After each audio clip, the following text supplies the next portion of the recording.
Bonjour à tous, bienvenue dans ce nouvel épisode du Canap by Excelsior. Aujourd'hui, j'ai le plaisir d'accueillir Emmanuel Bintéjac, qui est CEO et cofondateur de la plateforme Wenabi.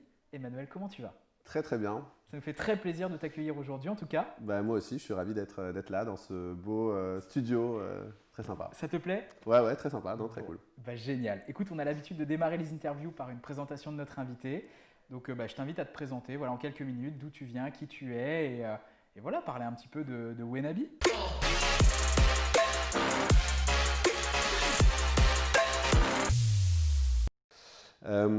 Très bien, donc moi je m'appelle Emmanuel, j'ai fondé Wenabi il y a un peu plus de 3 ans maintenant, presque 4 ans, avec deux associés qui sont aussi mes amis, Aristide et Thomas.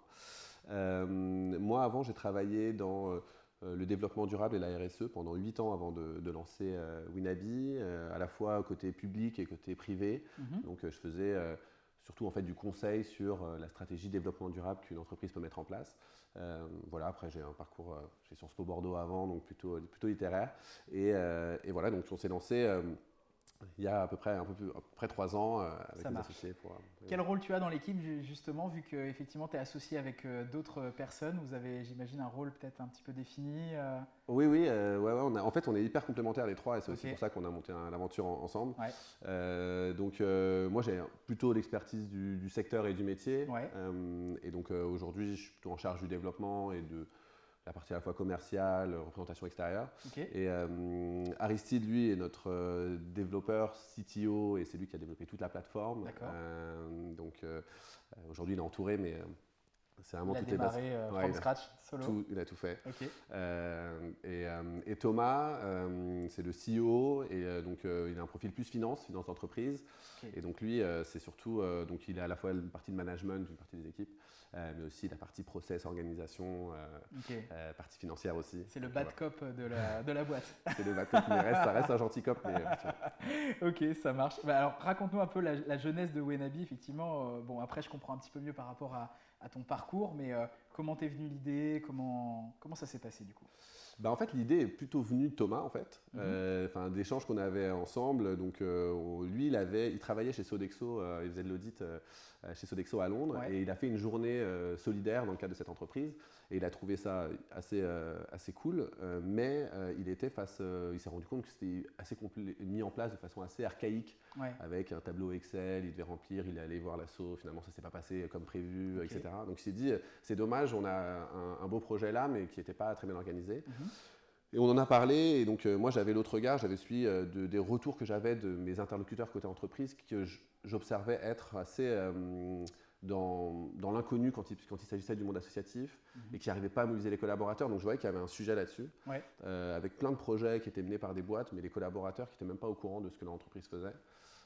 Et par ailleurs, je connais bien le monde associatif aussi et je voyais à quel point il y avait des projets super qui pouvaient être faits mais qui n'étaient pas visibles pour les entreprises. Donc, alors qu'il y a plein de talents dans les entreprises finalement qui pourraient rendre service et qui ont envie de rendre service, mais… Voilà, il y avait plein de gens qui étaient prêts à rendre service, il y avait beaucoup de besoins et en même temps il y a un peu de monde qui communiquait pas ou peu. Il manquait ce lien finalement. Et surtout pas de digital sur ces sujets-là alors que je pense qu'il y avait une place hyper importante. Donc c'est comme ça qu'est venue en fait en discussion avec Thomas l'idée de construire Wenabi. On est parti vraiment d'une feuille blanche. On a dit voilà à quoi ça pourrait ressembler, voilà comment ça va faire. Et puis ensuite on a appelé Aristide et on lui a dit on a besoin maintenant d'un développeur, est-ce que ça te botte? Et puis il nous a rejoint et on a pu lancer véritablement la plateforme qu'on voulait. Donc le pitch finalement c'est une plateforme qui met en relation des associations qui ont des besoins, des projets, avec finalement des collaborateurs d'entreprises qui ont envie aussi de s'investir dans des projets associatifs, c'est ça? Ouais, exactement. En fait, l'idée de fond, c'est de permettre à chacun de s'engager. Donc, en fait, notre raison d'être, c'est de libérer le potentiel de chacun à s'engager pour l'intérêt général. Et donc, en fait, c'est de proposer des missions et de l'engagement pour tous de façon très simple, en disant qu'aujourd'hui, on peut tout faire de façon hyper simple. On prend son téléphone, on fait ce qu'on veut. Mais si on veut s'engager, on voulait simplifier autant ça. Et surtout, on voulait récupérer les ressources, en tout cas récupérer des ressources des entreprises pour les réattribuer à des associations, en tout cas pour faire en sorte que ce lien se fasse naturellement, parce que l'entreprise a énormément d'intérêt à faire ça, pour plein de raisons, RH, de marque, de sujets RSE globaux. Donc ouais, notre ambition, c'était vraiment de faciliter l'engagement de tous. D'accord. C'est quoi ça va au-delà de la mise en relation finalement, derrière il y a tout un back-office pour suivre l'avancée des projets. Comment ça se passe derrière? Bah ouais, effectivement, au début, il y a une mise en relation. Donc, on arrive sur la plateforme, on voit plein de projets, on choisit là où on peut s'engager. Et puis après, derrière, on a pas mal de services qui sont faits pour les entreprises. Du coup, elles nous payent aussi pour ça. Donc, notre modèle économique, c'est gratuit pour les salariés, pour les associations. Pour les associations. Toutes les associations gratuites. Et après, les entreprises payent pour proposer ce service à leurs salariés. Et donc, du coup, nous, après, on a le reporting, toute la partie administrative qui est gérée aussi quand il y a des conventions de partenariat, de la mise à disposition. Donc en fait, il y a toute la partie communication interne aussi qui va être gérée par la plateforme. Donc, c'est vraiment un service pour permettre à une entreprise qui se dit je veux mobiliser mes collaborateurs, mais j'ai 3 000, 4 000, 5 000 collaborateurs, comment je fais? Je déploie la plateforme et je peux créer de l'engagement solidaire facilement. Très bien, très bien, très bien. Alors justement, ça fait 3 ans que vous avez monté cette plateforme Wenabi. 2020, année de Covid. Ça a dû soulever des vocations ou forcément des gros changements de fond. Est-ce que tu as vu un impact là-dessus sur les utilisateurs, sur les envies des collaborateurs? L'engagement, ça a été une année intense. J'ai l'impression que 2021 part sur des bases similaires malheureusement. En fait, ça a été assez. En fait, il y a eu un vrai changement. Quand il y a eu le confinement, il y a eu l'annonce. Nous, on avait des programmes d'engagement ouverts dans pas mal d'entreprises. Et donc, du coup, on a tout fermé au début en disant on va pas demander à des collaborateurs de s'engager alors que tout le monde dit il faut rester chez soi, etc. C'était vraiment pas le moment en fait. Mais au bout de quelques jours, dans la semaine, en fait, il y a eu des demandes fortes des collaborateurs et des entreprises en disant mais qu'est-ce qu'on peut faire en fait face à cette crise pour Parce que tu peux pas t'engager à distance, du coup, il n'y a pas de sujet que tu peux adresser. On le faisait, mais on le faisait peu. Et du coup, là, après, il y a eu plein d'engagements à distance. Et en fait, nous, on a eu un pic d'engagement pendant le mois d'avril, mai 2020, énorme. Avec des missions c'était parfois des missions assez simples, de collaborateurs qui passent des coups de fil à des personnes isolées, par exemple. Ça pouvait être de l'accompagnement scolaire, du mentorat, présenter son métier à distance. Il y avait plein de formats comme ça qui pouvaient être faits et qui ont hyper bien marché et où il y a eu une vraie volonté. Et puis on a intégré aussi la partie dons pour faire des campagnes de dons d'urgence où des collaborateurs ont fait des dons abondés par leur entreprise pour soutenir des associations qui étaient en première ligne, qui aidaient les sans-abri. On a eu pas mal de projets comme ça. Donc on a eu aussi ces dons financiers qui ont été faits. Donc il y a eu un élan de solidarité quand même assez fort. Et ce que tu m'expliquais quand on préparait justement le sujet du jour, c'est que sur votre plateforme, on retrouve des projets pour des personnes qui ont pas mal de temps, qui sont notamment en chômage partiel, qui ont peut-être beaucoup de temps à consacrer à des associations, et aussi bien des projets pour des personnes qui ont 1 à 2 heures, je ne sais pas, par semaine ou par mois à donner. Donc c'est assez large du coup. Ouais, alors déjà, nous, on propose des projets qui sont effectivement sur le temps de travail ou en dehors du temps de travail. Ça, c'est l'entreprise qui va décide des règles. D'accord, Sur le temps de travail, on appelle ça du mécénat de compétences. Donc ça, c'est des règles qui sont définies par l'entreprise. Nous, on pousse pour qu'il y en ait. Mais effectivement, dans le cadre de chômage partiel ou de collaborateurs qui ont envie de faire plus que ce que leur propose l'entreprise, ils peuvent le faire. Et nous, ce qu'on veut faire, et ce qu'on essaye de faire toujours, c'est effectivement de proposer à la fois à ceux qui sont prêts à donner 1 heure de le faire ou de faire juste un don, et également de proposer des missions à ceux qui sont prêts à s'engager de façon beaucoup plus importante, 1 fois par semaine, plusieurs jours, d'essayer d'avoir tout. Parce qu'il y a les besoins, en fait, il y a tout type de besoins dans les associations.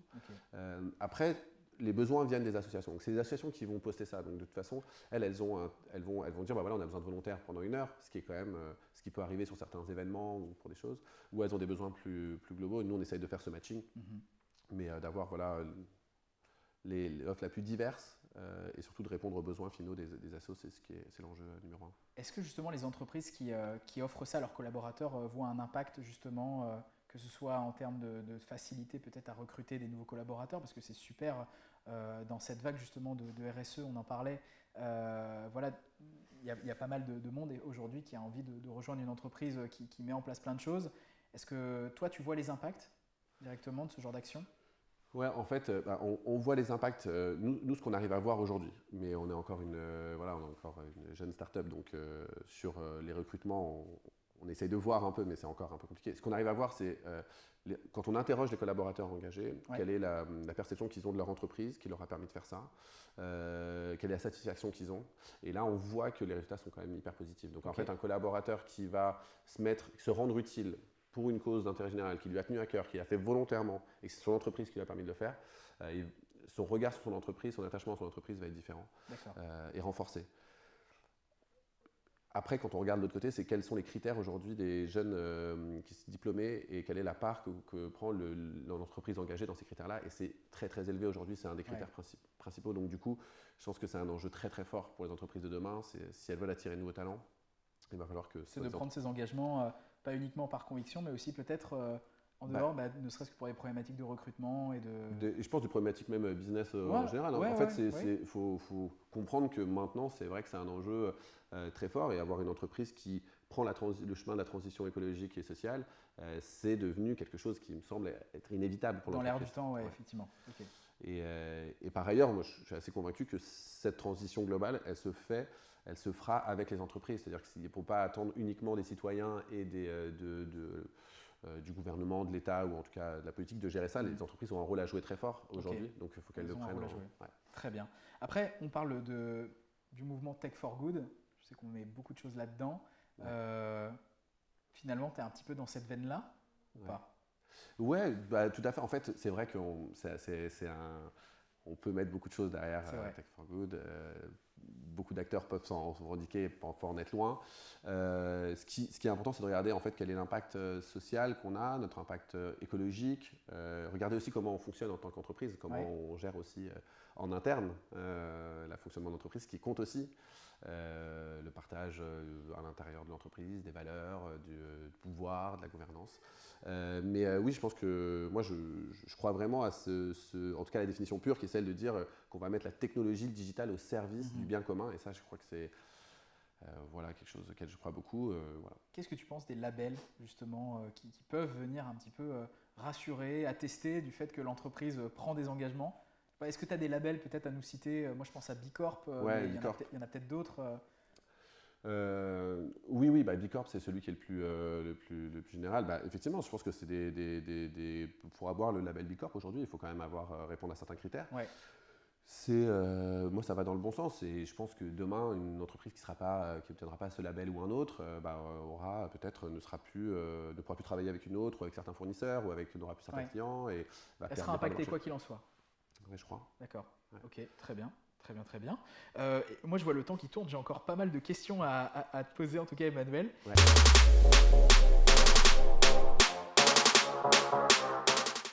De quoi tu es le plus fier aujourd'hui? Le plus fier, je crois que c'est…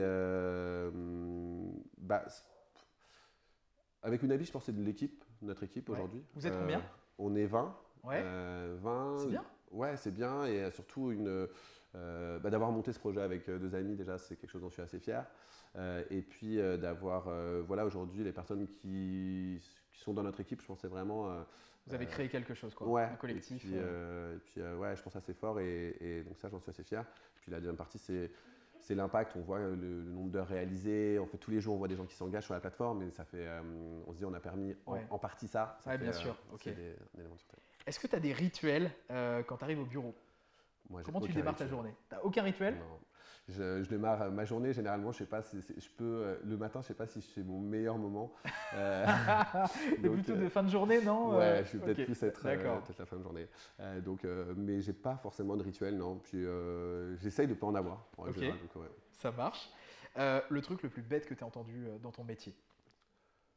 Le truc le plus bête que j'ai entendu dans mon métier. Tu t'es dit, putain, mais c'est pas possible.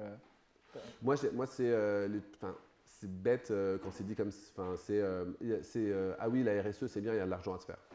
D'accord, ok. En fait, ceux qui voient le sujet comme c'est une opportunité pure full business, et qui n'ont toujours pas compris qu'en fait les enjeux ils étaient autres. Bien sûr. Et parfois que les gens cherchaient autre chose. Que justement c'était pour pas faire du business. Donc parfois c'est un peu ça c'est un peu ça agace, je peux comprendre. Est-ce que tu as des regrets aujourd'hui? Non, non, mais non, je n'ai pas de regrets particuliers. Il y a plein de choses que j'aurais fait un peu différemment, plus vite, mieux. Si je refaisais tout maintenant, je l'aurais fait un peu différemment, mais pas vraiment, non, pas de gros regrets. Non. La pire situation à laquelle tu as été confronté dans le milieu pro. Dans le milieu pro, ouais, j'imagine, sinon ça va être... dans le milieu pro, la pire situation à laquelle j'étais confronté... Qu'est-ce que j'ai eu comme moment gênant? Non, je ne sais pas trop. Non, mais c'est pas extraordinaire. Enfin, c'est pas fou, mais c'est la seule qui me vient. On prend. Non, ça m'est arrivé en fait à un moment avec un de nos clients. En fait, on faisait des calls souvent, et en fait pendant je pense les premiers mois, à chaque fois qu'on avait un call, la personne ne m'appelait pas par mon prénom. On était tous à distance et en fait elle m'appelait Hugo, je crois. Et donc du coup elle disait toujours quel est l'avis d'Hugo, et moi j'essayais de dire que c'était Emmanuel, mais au bout d'un moment ça devenait tellement long et gênant que. Mais pourquoi Hugo? Je sais pas en fait. Non, c'était Ben. Ben, je pense que c'est à cause de mon nom de famille. Ah ouais, d'accord. Benjamin, okay, du coup. Et donc du coup elle m'appelait comme ça, et en fait tout le monde, on était plusieurs dans le call, et donc tout le monde se sentait un peu gêné parce qu'on savait qu'on parlait de moi. Et à un moment j'ai réussi à le dire, mais ça a pris du temps et c'était des moments de gêne. Je pense qu'il y a dû y avoir pire, mais c'est ce qui me vient là. Non, mais ça va, c'est encore gérable. C'est gérable, ouais. Est-ce que la tech te fait peur? Oui, un peu. Ouais, la tech Pourtant, elle te permet de monter ta plateforme, de mise en relation, mais... Non, mais c'est vrai que oui, un petit peu. Dans ce qu'on voit, le monde de demain peut faire un peu peur. C'est-à-dire que quand on voit les capacités techniques qu'on a et ce qu'on va pouvoir faire avec les datas de chacun, ouais, oui, d'une certaine façon, ça me fait un peu peur. Hein. Ça marche. Ton plat préféré? Ça, je sais pas ce que c'est. En fait, j'aime beaucoup les gnocchis. Les gnocchis, ok. Ouais. Tu les fais toi-même? Je les fais pas, non, pas vraiment moi-même. Okay, je suis pas un grand cuisinier. Tu vas chez une grande marque qu'on ne pourra pas citer. Ouais, voilà. Ok, ça marche. J'aime bien les gnocchis. Ok, bah écoute, en tout cas, voilà, c'était mes questions. Merci Emmanuel, en tout cas, de t'être prêté à l'exercice. C'était un vrai plaisir d'échanger sur ce thème-là avec toi. Je terminerai quand même par cette question. De quoi vous avez besoin aujourd'hui chez Wenavi? Je ne sais pas, est-ce que vous cherchez à lever des fonds? Est-ce que vous cherchez à vous renforcer en termes d'équipe? Vous cherchez des locaux?